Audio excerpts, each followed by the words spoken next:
기도의 시간입니다. 251장 찬송하겠습니다.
사랑의 하나님 감사합니다. 우리가 주님을 알기도 전에 우리를 먼저 찾아와 주시고 또 우리를 불러주셔서 말씀으로 하나님과 대면하고 기도로 하나님과 교제하는 이 자리에 머물게 하심을 감사드립니다. 사회적 거리두기로 인하여 우리의 거리는 멀어졌지만 하나님과는 더 가까워지게 하시고 또 하나님 안에서 기도의 끈으로 하나 되어서 우리 안에서도 참된 교제가 이루어지게 하여 주시옵소서. 어려울 때일수록 더 주님 앞에 나와 엎드리게 하시고 더 주님 붙들고 기도하게 하시며 주님을 더 사모함으로 주님께 가까워지는 시간 되게 하여 주시옵소서. 감사를 드리며 예수님의 이름으로 기도드립니다. 아멘. 하나님 말씀 로마서 7장 7절에서 12절 말씀입니다. 그런즉 우리가 무슨 말을 하리요? 율법이 죄냐? 그럴 수 없느니라. 율법으로 말미암지 않고는 내가 죄를 알지 못하였으니 곧 율법이 탐내지 말라 하지 아니하였더라면 내가 탐심을 알지 못하였으리라. 그러나 죄가 기회를 타서 계명으로 말미암아 내 속에서 온갖 탐심을 이루었나니 이는 율법이 없으면 죄가 죽은 것임이라. 전에 율법을 깨닫지 못했을 때에는 내가 살았더니 계명의 이름에 죄는 살아나고 나는 죽었도다. 생명에 이르게 할 그 계명이 내게 대하여 도리어 사망에 이르게 하는 것이 되었도다. 죄가 기회를 타서 계명으로 말미암아 나를 속이고 그것으로 나를 죽였는지라. 이로보건대 율법은 거룩하고 계명도 거룩하고 의로우며 선하도다. 아멘.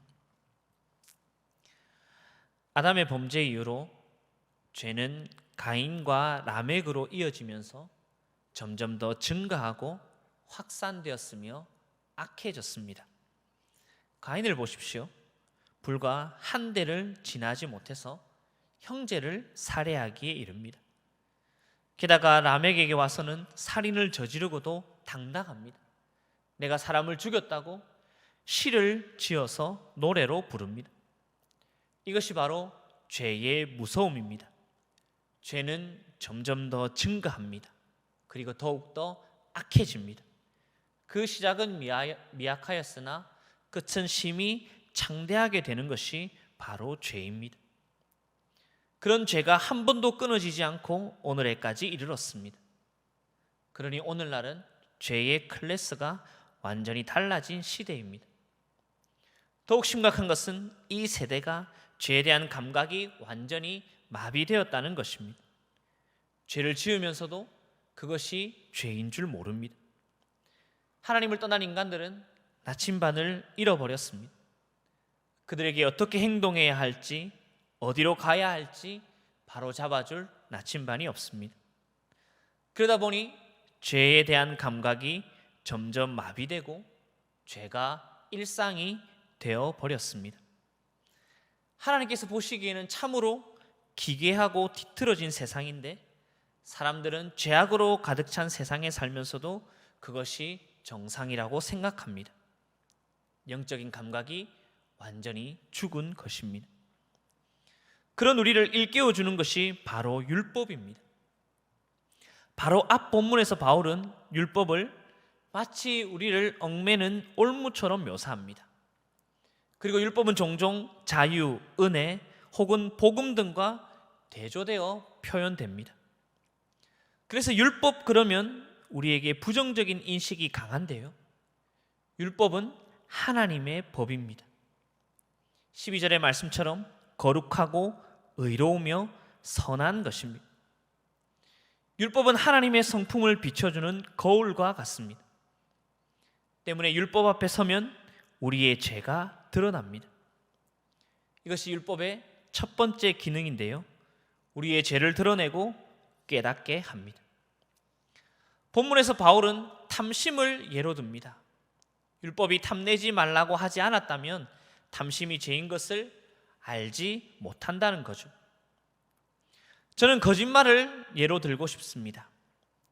만일에 말씀이 금하지 않았다면 저는 거짓말이 죄인 줄 몰랐을 겁니다.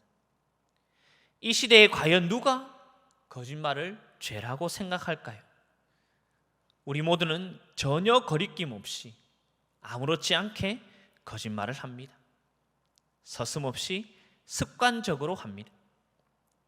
이런 이야기가 있습니다. 어느 날 세계 정상들이 모여서 세계에서 가장 많은 사람들이 사용하는 언어를 세계 공용어로 사용하기로 했습니다. 그리고 조사에 들어갔는데요. 3위가 영어입니다. 6, 7억의 인구가 사용한답니다. 2위가 중국어인데 15억의 인구가 사용한답니다. 그런데 전 세계 70억의 인구가 사용하는 압도적인 1위가 거짓말이랍니다. 그러니 누가 거짓말을 죄라고 생각하겠습니까? 8절의 말씀처럼 율법이 없으면 죄는 죽은 것입니다. 아무도 죄를 죄로 깨닫지 못하고 죄라는 것이 마치 존재하지 않는 것처럼 되어 버립니다. 그러니 9절의 바울의 고백을 보십시오. 전에 율법을 깨닫지 못했을 때에는 자신이 의로운 줄 알았습니다. 누구보다 율법의 각 조문에 철저했던 바울 속에는 자기의 의가 살아 있었습니다. 자기 공로가 살아 있었습니다. 그리고 그것이 구원의 티켓인 줄 알았습니다. 자신이 얼마나 하나님의 의에 불순종하는 존재인지를 몰랐습니다. 10절 11절의 말씀처럼 우리 안에 있는 죄성이 우리를 속여서 생명에 이르게 할 계명을 사망에 이르게 하는 것으로 바꾸어 놓았습니다. 율법이 진정 의미하는 것도 모른 채 율법의 외형에만 머물러 있게 했습니다. 그러면서 스스로 만족하게 하죠. 나는 의인이다. 구원받기에 합당한 사람이다. 바울이 바로 그랬습니다. 하지만 계명이 이름에, 즉 하나님의 법을 진정 깨닫게 되니 자신의 죄가 보입니다. 자기 안에서 죄가 활개치고 다니는 것이 보입니다. 그리고 그런 죄에 대해서 그동안 얼마나 무감각했었는지, 살아있다고 생각했던 자신이 사실은 죽어 있었다는 것을 깨닫게 됩니다. 이것이 율법의 기능입니다. 그러니 율법을 제대로 깨달은 사람만이 참 은혜의 자리에 이르게 됩니다.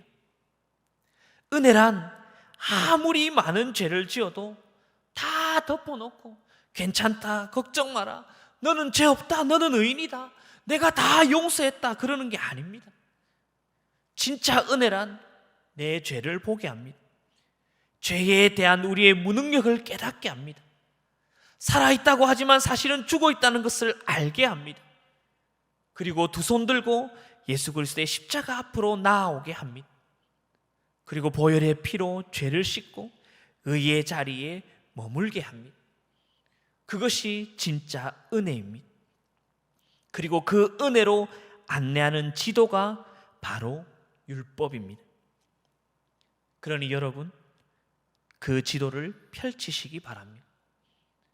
펼쳐서 하나하나 꼼꼼히 짚어가며 그 지대가 인도하는 대로 나아가시기 바랍니다. 그리하여 하나님의 법이 우리를 안내하는 대로 죄악의 길에서 벗어나 참 은혜의 자리로 나아가는 저와 여러분이 되기를 간절히 바랍니다.